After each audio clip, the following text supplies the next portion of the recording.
Hello friends and greetings for the day. Welcome back to another tutorial on ISTQB Advanced Level Test Management Certification, where we are talking about Chapter 1, that is managing the test activities.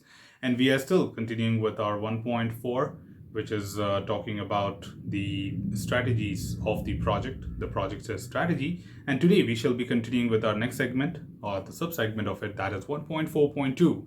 Analyzing the organization test strategy, project context, and other aspects. Indeed, we are looking forward to discuss that how exactly the organization policy, the project context, and many other factors which influence the overall definition of the test strategy.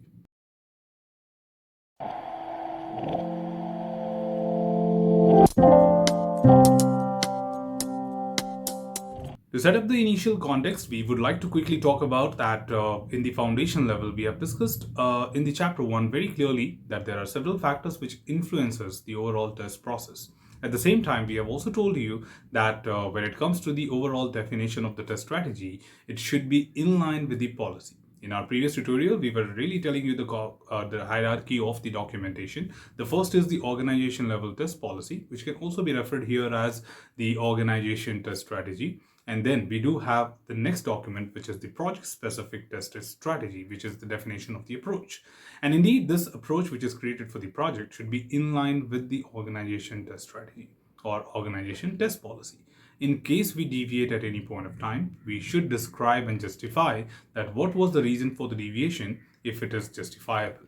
Because at the end of the day, if we are deviating from the organization policy, there should be a reason for that. Because you might be having a question on the organization's policy by deviating without any reason. And that's where we look forward to understand that how these project context, the organization policy, and many other such constraints can define what should be as a part of your test strategy. So let's discuss on these constraints and try understanding how they can be an influencer to define your project strategy altogether. To get started with, the very first segment we are talking about is a quick intro and then getting into each of these constraints. So of course, the organizational test strategy, the project context, and the additional factors or constraints related to testing must be fully understood to enable the development of a project test strategy. To choose the appropriate test approach, the following factors typically must be analyzed. The very first one in the list is, of course, the domain where the product or project belongs. So of course, the domain for which the product will be created or modified, any domain-specific regulations, standards, and practices may change the rigor of the testing. That is how detailed the testing should be. The documentation required as well as its level of detail. For example, in pharmaceuticals and medicine industry, the test approach often emphasizes intensive user acceptance testing focused on risk to patient health, using test cases based on functional user requirements, whereas user acceptance testing for the web-based application might focus on usability and increasing the likelihood of new insurance contracts through A or B testing.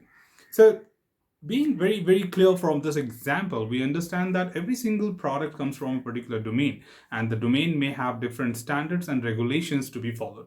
For example, if we talk about an e-commerce website, we may have some of the accessibility standards to be taken care of, but may not have any kind of safety and other constraints to be taken into account. However, we do talk and give importance to the computation algorithms, as people might be shopping from different credit cards or different forex exchange or different currencies as well. Or even if you talk about applications like Make My Trip or Booking.com, where you look forward to book a flight, hotel, etc. And people can certainly book from any country, any city, any place in this world. And the hotel can be on the other side of the world. And indeed, the Forex, the computation algorithm should be in place so that it does not really do that. So there are many such things which we can talk about. So same way, if you go to automotive industries, we may have dedicated standards like ISO 26262, then we have AUTOSAR to be followed, and then we have ASIL levels, which are recommendations for the techniques, determining for which integrity level what techniques have been recommended. So point being made here is the domain plays a very, very vital constraint role in definition of what should be your test strategy for the project. How exactly will you proceed? Because we have to adhere to those standards and regulations which might be defining many things, not only the test techniques, that what will be used at what point of time. Also, we may talk about the definition of test levels to be conducted And we also may talk about the documentation recommendations, the template for it. So you may not have choice to define your own template to document things. The ISO standard or whatever standard you're following would define that, hey, this is the template we would like your data to be seen as at any point of time, right? Then at the end, we just saw that there's something called as A or B type of testing, and where A or B of type of testing is again a specific test method when it comes to some of the industries like automotive, or if you talk about AI testing and many other things like that. So generally A or B type of testing is more from the perspective of comparing two different versions of the same system. One probably built on a different technologies, and then we try to see that which is outperforming which one. But moreover, this particular method is used over a period of time, that is mainly from the maintenance point of view. So say for example, if I have an application today which is live in market for the last 5 years, but in 5 years you have seen a lot of changes in the technological things, like programming language has improved, you've got some blend of React and Angular, etc. So is there a way you can make it more efficient, more secured by using these languages? So you create a version B of the same system using the new technology and try to compare A and B to see that which is giving better efficiencies, functional fulfillment, security parameters, etc. And all the perspectives will be measured to define whether this is the right one. Anyways, A or B testing is not in our syllabus, so you should not be worried about that. It was just seen as an example. However, we do cover them in automotive, AI, and security testing. Okay, so let's look at the next one here. The next one here we have is, of course, organizational goals and overarching quality characteristics. Overarching quality characteristics. Organizational goals can include the need to demonstrate the value of testing and to increase the degree of test automation or quality characteristics of the test process, such as the maturity level of the testing or the efficiency of the defect detection. These may determine the test levels and test types that need to be adhered to. So it's very pretty much simple that what are your common primary goals at the organization level, and at the same time you may have some of the specifications on the quality characteristics which you would like to fulfill at any point of time. For an example, just to quickly match up with this information, I may have certain specific goals defined that we look forward to achieve this level of coverage on the code minimum in order to fulfill the quality perspective of the product at any point of time. So irrespective of what your product is, irrespective of what the service is, you look forward to add more and more value by defining minimum threshold that we will achieve 100% test execution. We would like to have 100% code coverage, and at the same time we would like to have 95% critical defects to be closed, or all the defects to be closed, and then 5% defects which are remaining should be of low priority. So I define certain goals at the organization level and try to achieve this as a primary approach in any particular project which we are developing as a part of the organization. Same way for the quality characteristics like performance, security, portability, interoperability, I may have certain definitions to it at the organization level. I would say that minimum cutoff what we always see is that we like to achieve 1 second or 1.5 second as the maximum time to respond to any particular request. Same with the security, we always try to achieve that all the major and critical vulnerabilities are mitigated, and we only leave the low alerts which are probably not of any risk or any stake, and this is what our primary goals are. So if you define certain goals, not only standards and regulation at some organization level, you look forward to implement them, you look forward to follow them as a part of your project. So that becomes another constraint to be taken into account as a part of our entire definition of the project test strategy. Further to add here, the third element which we are looking at is, of course, to talk about the project goals and type of project. So we discussed about the standards at the organization level. We discussed about organization goals and characteristics definition. Now let's get into the project itself, because each project is unique in its own context, and it may not have the same requirements, same expectations. So project as a constraint will also drive that what should be your approach and strategy. How much you know about this project, how much you are new to it, and you can blend things which you have covered in the foundation level, like methodical, process compliant, consultative, reactive, and there are different approaches, right? So you can blend things up according to your project characteristics as well, and what exactly does it know. So if you need more details, you can go back to foundation, or if you have been through test analyst, you know what we are talking about. Further to add here, of course, the project goals, that is concerning budget, time, and quality. and the type of project, customer-specific versus market-oriented product development, typically contain constraints and risk, as well as opportunities that affect testing. For example, tight budgets and time constraints may require the rigorous use of risk-based testing to prioritize test cases for the test execution, while developing of a product specifically for a customer may require tests that cover predefined contractual acceptance criteria. So indeed, this is just an example to help you understand what we meant by project goals or project specifications or projects related constraints. So projects may have their own demand sometime and we may have to stick to that. And just because of that, we are looking forward to do some prioritization, maybe a shift left, trying to prioritize some events earlier in the life cycle. And just because this project is a little different, we are trying to do a new activity here, which probably we have never done before. Or maybe we don't do this for other projects. And that's where all the project constraints, whatsoever it may be it about criticality, be it about the risk, be it about the complexity, be it about something new which you're implementing for the first time, you may look forward to consider all these factors to define as a part of your strategy. Okay, so this is where we consider these factors as one of the contributing elements to be included as a part of definition to the project strategy. The next one here is to talk about is test resources. Indeed, any constraint regarding the availability of test resources, including the tools, infrastructure, technology, development environment, all these are used in the project, as well as available testing staff and their skills must be considered. Okay, so we will be discussing this in more detail in chapter 3. For example, experience-based testing requires testers with good domain knowledge. Mobile applications typically need to be tested on a typically limited number of different devices, and the use of testing tools may be limited by the number of licenses available. Look at the example of the test resources. That makes it very, very clear to all of us that what we meant by these constraints, which add up to the test strategy.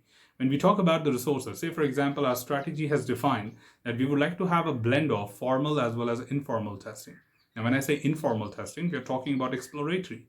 Now, exploratory certainly demands people to be experienced. So what should be your minimum cutoff to define what kind of experience people you're looking for to conduct exploratory? Is that 5 years and above, or minimum 7 years of experience is mandatory? So you will have a definition to this, that what do you mean by experience-based testing in your project strategy? So constraints has to be defined. If my team is not so experienced, then I would look forward to hire some resources. Same way when it comes to infrastructure or environments, we are taking the example of mobile applications. We are talking about things like, we cannot afford to buy every single model, every single brand from this particular world today in order to test a mobile application on it.